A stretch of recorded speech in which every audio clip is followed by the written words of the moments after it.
Bueno, muy buenas tardes y muchas gracias a todos por estar acá todavía hasta ahora. Después de todos los días que la doctora Vega los ha tenido aquí, sentenciados, que no se pueden ir porque si no, no hay almuerzo y café. Entonces, para mí realmente es un honor el que recién llegado a esta zona, que realmente es una zona muy cercana a la zona que me vio nacer. Yo soy oriundo de la zona de Los Santos, de Santa María de Dota. Así que para mí, el que me haya tocado venir a hacer servicio social a Pérez Celedón realmente ha sido una alegría. Espero que en los pocos minutos, creo que ya para este momento, pues todos ustedes deben estar cansados, así que creo que lo que tenemos que es puntualizar las cosas que van a cambiar la práctica clínica diaria con los pacientes que ustedes manejan. Todos nosotros somos al final de cuentas un engranaje muy importante de un sistema de salud que va a permitir que un paciente le vaya bien o no le vaya bien. Todos los días a los pacientes que yo atiendo en el hospital yo siempre les digo, yo les estoy dando mi 50%. Su 50%, usted decidirá si lo hace, pero nosotros tenemos que estar en la mejor disposición de, como ustedes lo están haciendo en este momento, formarnos cada día para no quedarnos atrás de la evidencia, para poder ofrecer en ese 50% que nosotros le damos a nuestros pacientes, el 50% completo, no quedarnos por fuera. Y quiero empezar particularmente haciendo una pregunta a todos, y ojalá que todos puedan levantar la mano. ¿Quién de nosotros tenemos un familiar hipertenso? Muy bien. ¿Quién de todos nosotros hemos diagnosticado a alguien con hipertensión arterial? ¿Quién de nosotros ha tenido un paciente que por esa hipertensión arterial ha tenido complicaciones mayores? Muy bien. Esta es la realidad mundial. Entonces, esto es realmente lo que nosotros vemos en el día a día. Los datos más recientes que hay publicados de la Organización Mundial de la Salud nos dicen que 1.2 billones de personas en el mundo entre los 30 y los 80 años son hipertensos. De forma alarmante, únicamente el 54% conoce su condición. Quiere decir que casi la mitad de la gente que es hipertenso anda por la calle sin saberlo. De ese 46, un 42% es diagnosticado y tratado. Pero aún más triste es que solamente el 21% de los hipertensos del mundo que nosotros diagnosticamos, todos los que alzamos la mano, los tratamos correctamente. ¿Eso qué quiere decir? Que solamente tenemos 1 de cada 5. ¿Le puedes dar al...? Solo 1 de cada 5 pacientes está adecuadamente tratado. Pásenme. Entonces, lo primero, ustedes recordarán, probablemente hasta mejor que yo, que para el año 2017 hubo una gran conmoción, porque el Colegio Americano de Cardiología, en sus guías de práctica clínica, que al final de cuentas son documentos de sociedades científicas pues mayores, decidió tomar una decisión no compartida por las otras sociedades científicas en ese momento, de bajar el umbral de detección de presión arterial o de hipertensión arterial a un umbral de 130/80. Esa fue una decisión que lo recuerdo muy bien. Yo estaba estudiando para mis exámenes de primera etapa, recién graduado en médico general, y era una decisión que para efectos del mundo se veía como que la industria farmacéutica intentó mover sus hilos para prescribir más, o al menos así se interpretó a nivel mundial. Esa guía estuvo vigente, no siendo validada por la Sociedad Europea y no siendo validada por el resto de sociedades científicas. Para el año 2020, la Sociedad Internacional de Hipertensión, en conjunto con la Asociación Americana del Corazón, y ya no tuvo de más el Colegio Americano de Cardiología, que refrendó la decisión, se devuelven al umbral histórico que todos conocemos para diagnóstico de hipertensión arterial en consultorio, que es una presión arterial sistólica por encima de 140 milímetros de mercurio o una diastólica mayor o igual a 90 milímetros de mercurio. Pasemos a la siguiente. Posteriormente, para el año 2023, cada sociedad científica pues va renovando sus guías de práctica clínica, y la Sociedad Europea de Hipertensión, en conjunto con la Sociedad de Nefrología, deciden dejarnos el mismo rango el mismo rango de diagnóstico, y nos vuelven a indicar que los pacientes en consultorio con mediciones repetitivas por encima de 140/90 son los que nosotros vamos a considerar hipertensos. Y finalmente, para el año 2024, que es la última guía publicada en manejo de diagnóstico y tratamiento de la hipertensión arterial, la Sociedad Europea de Cardiología nos define nuevamente el mismo valor de Diagnóstico en oficina, mayor a 140, 90. Sin embargo, enfatiza también como primera línea de diagnóstico dos otras estrategias que nosotros tenemos al alcance. El monitoreo ambulatorio de presión arterial y el automonitoreo de presión arterial. Siendo los dos pues, conocidos ampliamente por nosotros, uno es el que el paciente hace en su hogar a través de monitores validados, probablemente semiautomáticos en los que no exista el error humano, y el otro es el que nosotros como profesionales en salud colocamos y vemos una medición de la presión arterial con tomas durante 24 horas del día que nos permite establecer un promedio diario, diurno, nocturno y global. Y nos permite hacer el diagnóstico de hipertensión con cifras aún menores, mayores o iguales a 135/85. La Sociedad Europea de Cardiología, en esta última guía de práctica clínica, lo que nos dice es, recordemos que la hipertensión no es un diagnóstico al aire y no es un diagnóstico que nosotros vemos en una patología. Finalmente, lo que nos invita es a que nosotros veamos a ese ser que nosotros estamos diagnosticando con hipertensión arterial como un complejo entorno de situaciones biológicas y ambientales. Debemos recordar que existen factores genéticos como algunos tipos de hipertensión monogénica, la programación epigenética que se da intraútero desde el momento de la concepción, factores conductuales como el consumo de sal, como la obesidad, como la inactividad física, como el consumo de alcohol y de drogas recreacionales, factores socioeconómicos como el estrés que tanto hemos oído en las otras charlas, como nos comentaba la doctora de psiquiatría, como el vivir en un país como el nuestro, que sigue siendo considerado pues, de bajo ingreso socioeconómico o en zonas de deprivación social, la identidad de género, las discriminaciones por identidad de género, factores ambientales como por ejemplo el estado geopolítico mundial o del lugar donde nosotros nos desenvolvamos, la contaminación de aire, la contaminación sónica, todo esto que son factores extraorgánicos del ser, pero que al final de cuentas nos va a permitir que se expresen mecanismos meramente moleculares dentro de la persona. Y recordar que la hipertensión no es un padecimiento de un órgano finalmente. Nosotros tenemos mecanismos renales, como lo sabemos, las personas que tienen hipersensibilidad al consumo de la sal, la hiperactividad del sistema renina-angiotensina-aldosterona con el que probablemente todos en algún momento fallamos en un examen de fisiología o de fisiopatología o que nos dio dolores de cabeza en la escuela de medicina.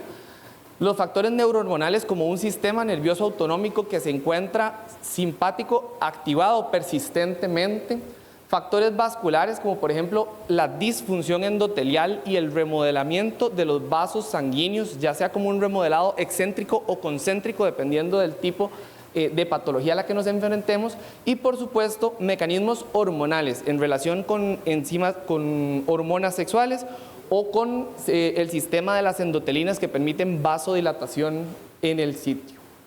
Pasamos a la siguiente. Básicamente este es el flujograma más sencillo que nos propone la ESC para el manejo de hipertensión arterial. Siempre a mí me gusta pensarlo, por lo menos yo lo considero así. Nosotros cuando vemos enfermedades cardiometabólicas, siempre digo que los cardiólogos pensamos en 4 colores. Yo solo veo verde, amarillo, anaranjado y rojo. ¿Qué hay que hacer? ¿Qué puedo hacer? ¿Qué hay que hacer? ¿Qué debería hacer? ¿Qué puedo hacer? ¿Y qué no debo hacer? Simple como esto, siempre ustedes van a encontrar que las guías de práctica clínica, ya sea las europeas, que pues para mi gusto son un poco más sencillas de ver porque siempre nos dan flujogramas, entonces es más sencillo seguir una flecha que ir a ver las recomendaciones. Igualmente, con los mismos colores, las guías americanas nos sugieren un tratamiento, cómo debemos llevarlo paso a paso. Una vez que nosotros descartamos trastornos hipertensivos secundarios, que nos fijamos en el entorno del paciente, instruimos en cambios de vida, instruimos en todas las otras cosas que son extrabiológicas de ese ser, vamos a tener que definir primariamente si vamos o no vamos a iniciar tratamiento, y si ya tomamos la decisión de iniciar tratamiento, las guías nos recomiendan con una evidencia clase 1 que debemos preferir el inicio de una molécula dual. Ojalá en la misma píldora y a dosis bajas. El control de presión arterial debe realizarse de forma estricta entre 1 y 3 meses y nosotros tenemos que revalorar ese paciente para ver si llegó a nuestras metas. ¿A cuáles metas? Las vamos a ver dentro de un ratito para tenerlo claro. Si ese paciente no llegó a la cifra que yo esperaba, ese paciente tiene que ir a una triple terapia en baja combinación dentro del mismo comprimido, y nuevamente el proceso de revaloración entre 1 y 3 meses es lo que nos permitirá asegurar el control óptimo de ese paciente. Si ya en este segundo paso nosotros no logramos el control del paciente, vamos a tener que llevarlo a una triple terapia a dosis máxima, que probablemente la mayor parte de nuestros pacientes en este grupo van a entrar en control. Si, por el contrario, en la nueva valoración, 1 a 3 meses luego de haber iniciado esto, nosotros probablemente es el paciente que vamos a catalogar como un hipertenso resistente, probablemente es el paciente que derivemos a un segundo o tercer nivel de atención para ser valorado en una clínica de hipertensión. Sin embargo, existe una molécula que todos tenemos al alcance, es una molécula segura, a excepción de los pacientes renales crónicos, que es el uso de antagonistas de receptores de mineralocorticoide. Particularmente la guía europea nos recomienda el uso de espironolactona. Y siempre les comento esto porque aunque ustedes nos refieran en algún momento a un paciente hipertenso resistente, ya sea por valorar por medicina interna o por cardiología, probablemente si usted ya le empezó la espironolactona, yo lo voy a recibir con mucho mejor presión. Entonces no tengan miedo de iniciar tratamiento cuádruple si el paciente es lo que necesita. Y particularmente, como ustedes ven, hay un apartado acá a la derecha, izquierda de ustedes, que es el que nos dice en qué momento utilizamos betabloqueadores. Los medicamentos betabloqueadores, pues como todos conocemos, per se no tienen un mecanismo de acción que inhiba el tono vascular. Sin embargo, son coadyuvantes en momentos específicos de la enfermedad de un paciente. Y claramente está demostrado su beneficio en reducción de eventos cardiovasculares mayores en los pacientes que tienen angina, los pacientes que están en su primer año posterior a un infarto agudo de miocardio, los pacientes que se encuentran en insuficiencia cardíaca y aquellos pacientes que requieren por alguna otra necesidad control del ritmo cardíaco. Particularmente acá, estoy seguro que todos hemos oído en algún momento el concepto de hipertenso adrenérgico. ¿Quiénes han oído hipertenso adrenérgico? Nadie. Para las doctoras sí han oído hipertenso adrenérgico. Pues yo me tomé el atrevimiento de preguntarle lo que hacemos probablemente muchos de los millennials con otras cosas, espero que no sean los que nos van a atender a nosotros, y puse en ChatGPT, ¿qué es un hipertenso adrenérgico? No existe una definición. La definición en realidad, pues nosotros hemos adoptado el término para tratar de explicar ese paciente que por la razón que sea, probablemente muy en relación con que tenga o una taquicardia sinusal inapropiada o que tenga un factor de riesgo extracardíaco, como por ejemplo un sistema nervioso autonómico disregulado, va a pasar persistentemente taquicárdico. Como nosotros sabemos, finalmente el gasto cardíaco está dado por dos componentes. Uno de ellos es la frecuencia cardíaca. Así que ese paciente que está persistentemente taquicárdico, que no logramos controlar adecuadamente de su presión arterial, probablemente sea el paciente que nos va a responder a una molécula beta bloqueadora. Ojalá cardioselectiva y ojalá de una única aplicación al día, porque en este caso va a ser un paciente que ya va a tener pues otras moléculas y en que nosotros tenemos que asegurar una adherencia terapéutica estrecha, ¿de acuerdo? Entonces siempre recordar que tal vez no va a ser un medicamento de uso principal. Yo no voy a cambiar esta molécula por una de estas moléculas que tiene disminución de puntos duros desde el inicio de la enfermedad. Sin embargo, es una molécula coadyuvante en todas las condiciones que ya mencionamos.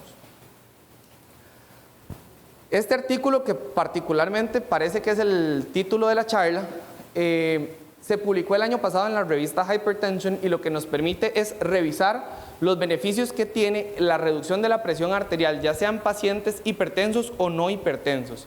Particularmente es un ensayo que quisieron hacer, yo digo que muy atrevido, porque dieron un tratamiento antihipertensivo en pacientes que ni siquiera tenían diagnóstico de hipertensión arterial, como vamos a ver a continuación.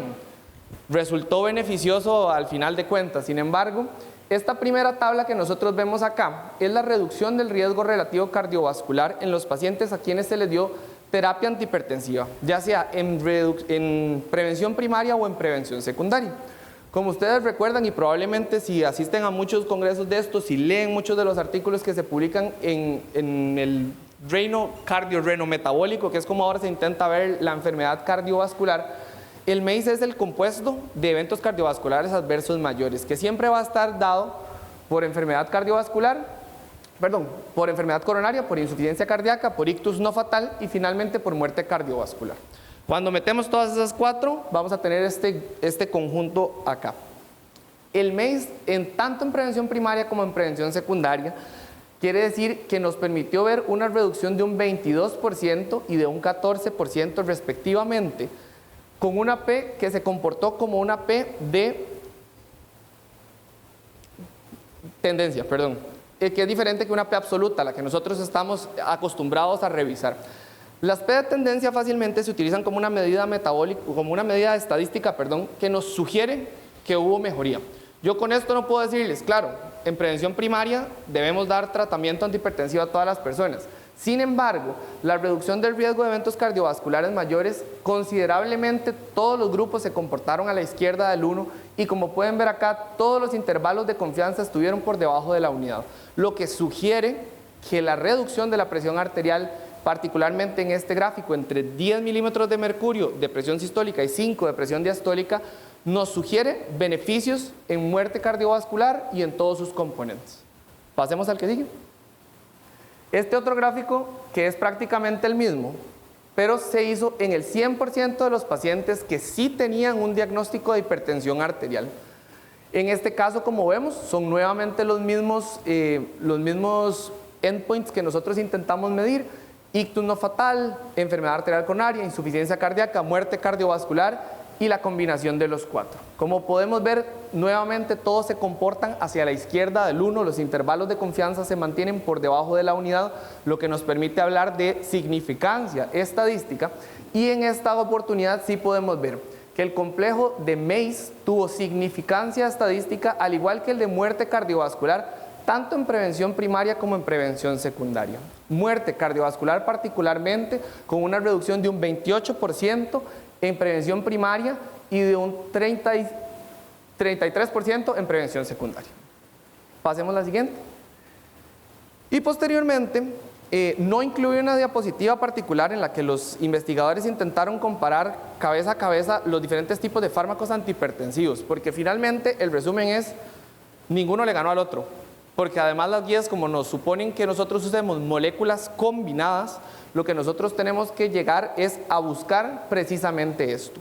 Se comparó una terapia en la que nosotros buscábamos metas un poco más altas, sistólicas por encima de 140, diastólicas por encima de 80, sistólicas entre 130 y 140 o sistólicas por debajo de 130 y diastólicas por debajo de 130.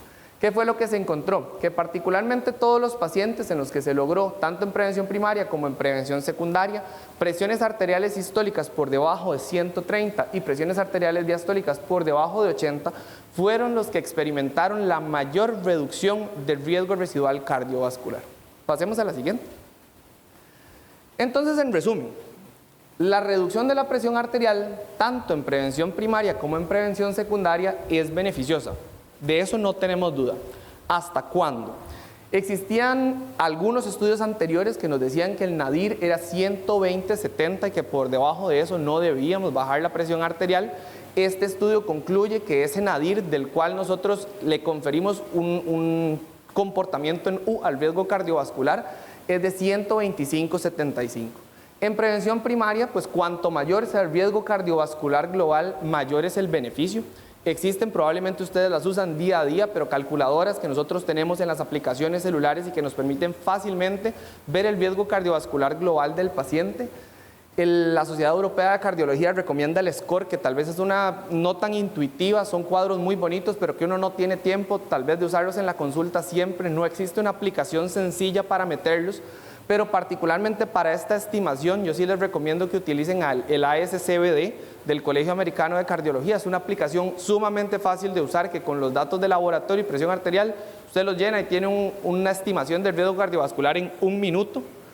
Y también tiene una particularidad muy importante que de una vez le sugiere qué quiere hacer con este paciente: iniciar aspirina, iniciar estatina, mejorar el control de la presión. Cada una de esas variables que usted modifique y la lleve a una meta, la misma calculadora le dice: si usted hace esto, le reduce el riesgo un 10%, le reduce el riesgo un 5%, no cambia el riesgo si lo hace. Entonces es algo que nosotros tenemos que tener a la mano en el día a día de la consulta. Y finalmente, el inicio temprano de la terapia antihipertensiva maximiza el beneficio cardiovascular. Y esto, por supuesto, tiene relación con que no existe remodelado en las estructuras que tienen que ver con esa hipertensión sostenida a lo largo del tiempo. La ASC nos propone que nosotros deberíamos enfocar el cuidado de la hipertensión arterial, particularmente poniendo al paciente en un centro.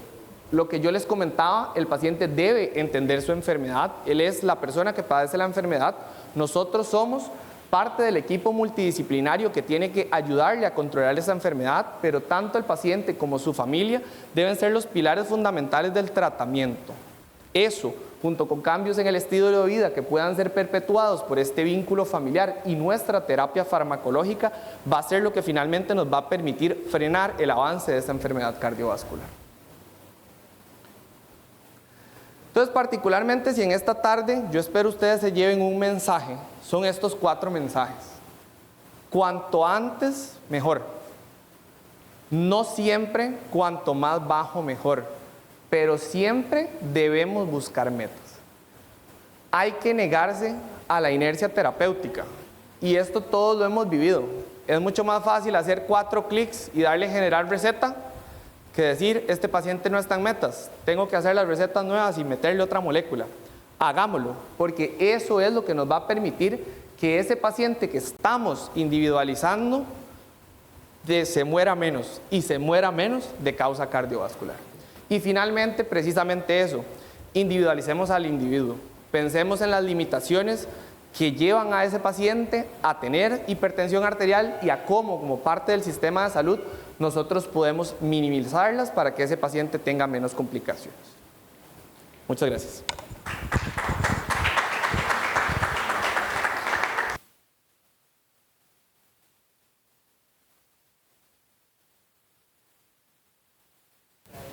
¿Alguna